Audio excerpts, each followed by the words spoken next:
How to remove favorite contacts on iPhone. To get started, first of all go ahead and open up the phone application on your phone. The phone app provides features like a keypad for manual number entry, a favorites list for quick access to frequently called contacts, and a recents list for reviewing recent calls.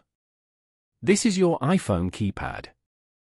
On this page, go to the bottom left corner and tap on Favorites. You can view all your favorite contacts over here. If you want to remove a contact from here, then tap on Edit at the top left corner.